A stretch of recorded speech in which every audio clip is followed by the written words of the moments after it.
بسم الله الرحمن الرحیم. ګرانو کتونکو السلام علیکم. ګرانو کتونکو یو ډېر د خوشحالۍ خبر په خاصه توګه د پاکستان د پښتنې سیمې لپاره بلکې د ټول پاکستان لپاره او د افغانستان د ټول افغانستان لپاره په خاصه توګه د هغې د ترقۍ لپاره د تجارت لپاره پاکستان دا اعلان کړی دی چې اوس دوه بارډر پوینټس چې کوم دي هغه نور د تجارت لپاره او د تګ راتګ لپاره کولاوي، انګوره او خرلاچي. مخکې چې کوم دی صرف تورخم د بیا په 22 جون باندې موږ ته پته ولګېده چې تورخم هم د 40 غنټو دپاره کولاو کړو او ورسره چې کوم دی د غلام خان چې کوم دی هغه هم کولاو کړو. چمن باندې د مخکې نه دا روان دي. نو دا 3 پوینټ شو.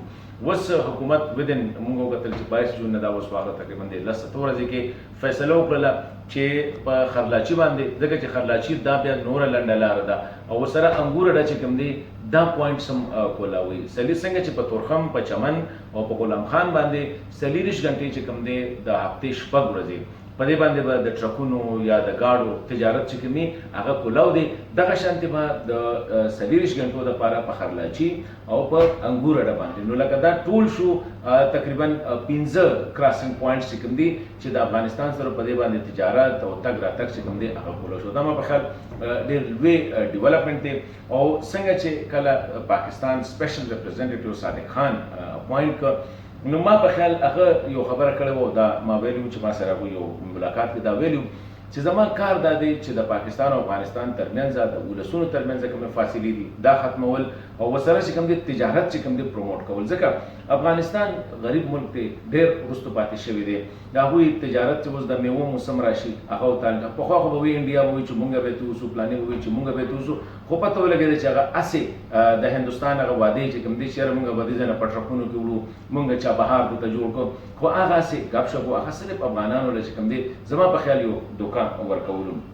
اوس چې کله د 15 پوینټس کولاو شو، نو د افغانستان د کندهار نه راواخله نو ما په خیال بره چیزونه د نورستانه پورې کېدای شي انګوره د آنندو چې کوم دی هغه هم ډېر زر کولاو کړي.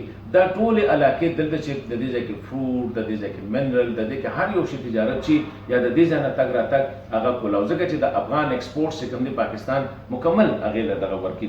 دونه حده پورې ما په خیال د صادق خان له موږ کریډټ ورکول پکار دي چې د چمن باندې او په تورخم باندې کوم ټرمینل جوړ شوي دي د هغې اوریجنل ماسټر پلان چې کوم دی هغه هم د افغانستان سره شیر کړو. حالانکه اوریجنل ماسټر پلان چې کوم دی دا یو حکومت چې دی د بل سره نه شیر کړي. د دې مطلب دا دی چې د دواړو ملکونو ترمنځ اعتماد سازۍ باندې ډېر کار وشو. دلته کې د پاکستان کې د افغانستان سفیر څو کاله پس چې کوم دی موږ وکتل هم ډېر زیات اکټیو شو، ملاقاتونه کوي د آرمي سره، د ډیفنس خلکو سره، د پولیټیکل خلکو سره، د عامو خلکو سره. نو دا ډېر ښه لکه ډیولپمنټ روان دي. او بله خبره دا ده چې صادق خان صاحب ته بل کوم میجر چیلنج و چې هغوی پخپله دا ویلو هغه دا دی چې د دې تجارت نه پس به مونږ په ویزا اسانولو باندې د افغانانو وروڼو دپاره د پاکستان ویزا اخیستل ډېر مشکل ځکه و چې یو طرف ته د ټولې دنیا امبیسي په افغانستان کې هغې ته چې څونه خلک ته، او بل طرف ته د پاکستان یو وړوکی کونسلیټ هغه د جلال آباد کونسلیټ و، هغه د کندهار کونسلیټ و، په هغې چې څونه رش نو پاکستان او بیا په امبیسي باندې خو مونږ پخپله کتلي چې ډېر، او مونږ به بار بار دلته کې دا وي چې د ویزې دا سیسټم څه اسان کړي. نو صادق خان صاحب یو دا ویلو چې تجارت، نو هغه تجارت خو ګورو پارټي صرف اوس پاتې چې کوم دی ما په خیال د مومند و نواب عباس چې کوم دی هغه کېږي یا کورسل چې کېږي یو ارندو پاتې شو. بیا به افغانستان ته ټولې لارې چې دي هغه به کولاو شي د تجارت لپاره. د ویزې دا کار که وشو دا به ډېره لویه خبرې. او ما په خیال د دې نه پس زمونږ دا خیال دی چې کم تیزۍ سره د دې سپیشل ریپرزینټیټیو اپوینټمنټ نه پس صادق خان په دغې لګیا دی. نو د ویزو دا کار هم چې کوم دی دا به ډېر ضرور شي. بل د پاکستان یو میجر شی چې کوم دی دې وخت کې هغه د امریکې او د افغانستان سره کومک کول چې بین الافغاني مذاکرات چې کوم دي هغه نه صرف جدي شي بلکې کامیاب شي. د هغې دپاره ډېر تیزۍ سره اسلام آباد کې موږ ګورو چې اکټیویټیز روان دي. د امریکې خلک هم دلته راځي، افغانستان سره هم سیکرټ کمیونیکیشن چې کوم دی هغه هم کېږي، دوحه سره هم چې کوم دی طالبانو سره هم کېږي.